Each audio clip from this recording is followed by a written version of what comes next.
Hi ladies, welcome back to my channel. Today I will be sharing with you this beautiful and mesmerizing glam makeup look you can wear for your wedding anniversary, inspired by this year's theme, Apricot Crush. So now let's begin. Actually, for this video, nag-skip muna ako sa skin prepping. We will be focusing on the makeup. So now I'm using a BB cream all over my face. Don't worry guys, I know sobrang parang makapal siya, diba? Pero mababalance out naman natin yan by using a wet sponge, diba? Cake na cake. Pero don't worry, mabablended out naman siya and yung mga excess, masisip ng sponge. So, you can use a setting spray as well para ma-wet yung sponge nyo. Next is concealer. Kayo na bahala dyan kung anong, depende kasi yan sa face shape kung saan nyo lalagay yung placement ng concealer. As for me, since heart-shaped face ako, ito yung usual na routine ko sa paglalagay ng concealer. And then, we will be blending it out. Make sure po na blended para walang parang unevenness sa concealer. Yan. Next is powder. You can use a translucent powder or anything that you have on hand. Next is the eyes.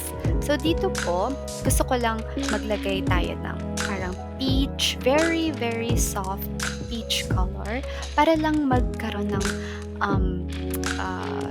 magandang transition. Next is a brown shade. I'm using a window wiping motion sa hollows ng aking eyes.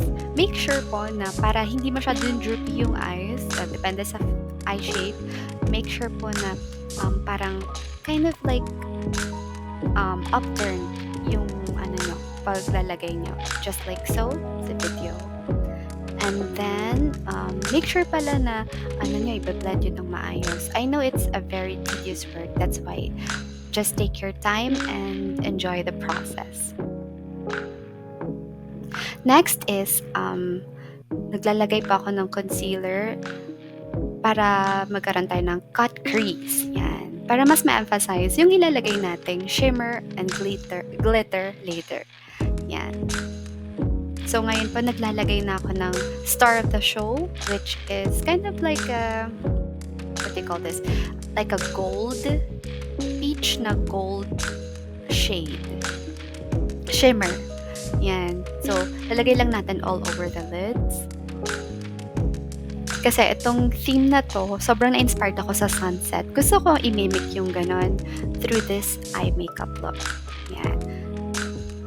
Pwede rin kayo muna maglagay ng setting spray before kayo mag-dip sa glittery shadow or shimmery shadow. Just like what I did, what I'm doing. Yan. Take your time lang. Ngayon, naglalagay pa ako ng mas darker shade ng brown para parang i-line yung gusto kong hollow ng eye, yung eyelid mismo. Para mas ma-emphasize natin yung ating eyelid and also the shimmer. Yan. Tapos blend nyo lang with a blending brush. Yan. Upward motion. Next, maglalagay naman ako ng parang bronzy, shimmery eyeshadow sa outer corner ng aking eyes para magkaroon ng dimension. Kasi syempre, diba, when you look at the sunset or when you look at anything na may magandang color, of course, mas maganda na may dimension, diba? Next, maglalagay din tayo sa lower lash line. Yan. Nilalagyan ko lang ng shimmery shadow, just like yung first shadow, the second shadow na in-apply ko. Yan. Setting with a setting spray. Yung brush ko, nilagyan ko na lang ng brown eyeshadow para maline ko yung waterline sa itaas tsaka sa ibaba. There you go. Kasi gusto rin natin ng parang mas detalyadong eye makeup look. Kaya sobrang mahalaga din itong itong part na to. The best way to clean any parang dumi or kung hindi man pantay is with a concealer. Yan.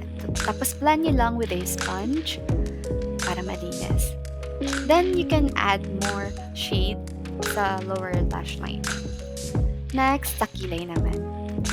I know, sobrang uso na ngayon yung laminated brows, pero ano lang muna tayo, stick to tayo sa, parang hindi naman sobrang natural.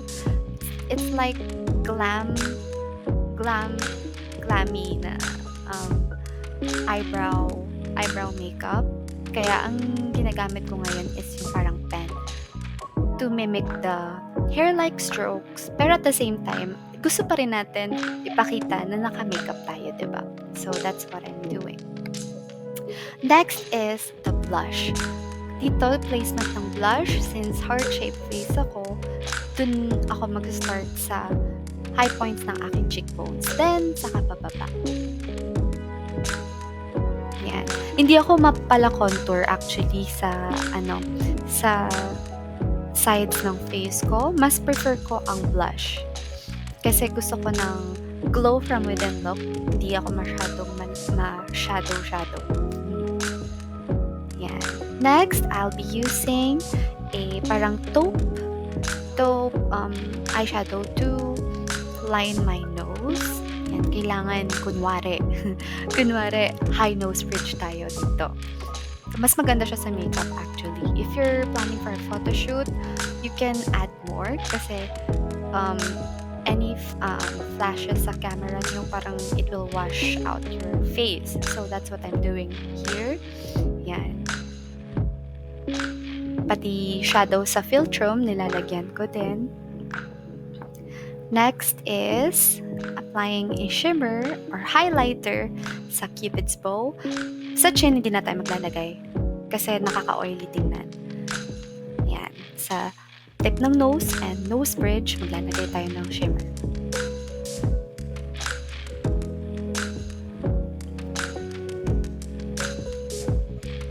Next is the high points of your cheekbones. Yan. I-dust off nyo lang. Just like so. Hindi masyado. Pero gusto ko talaga yung glow na to. Bagay na bagay to sa mga, alam to. Para siya kasing kind of like a bridal wedding makeup look. And the thing is, gusto ko meron namang makeup inspiration for the anniversaries, magagamit, o diba? Yan, for the dates, ng magjowa or mag-asawa. Lastly, naglagay ako ng peachy lip gloss sa aking lips. Wala na akong masyadong ginawang step dyan. Kasi I really love that. Just very simple lipstick or lip look. Ngayon, we will lock it in with a setting spray and hintayin lang. I-fan out nyo. Ngayon, I decided to just stick sa straight hair at sobrang buhaghag ng aking hair. Yan. Ito yung trick na natutunan ko sa Korean beauty. Yung pag-lift ng roots, just like what I'm doing. And then, there. Voila! I hope you like this video. Thank you so much for watching. Please like, share, and subscribe. Sana nagustuhan niyo po. Thank you!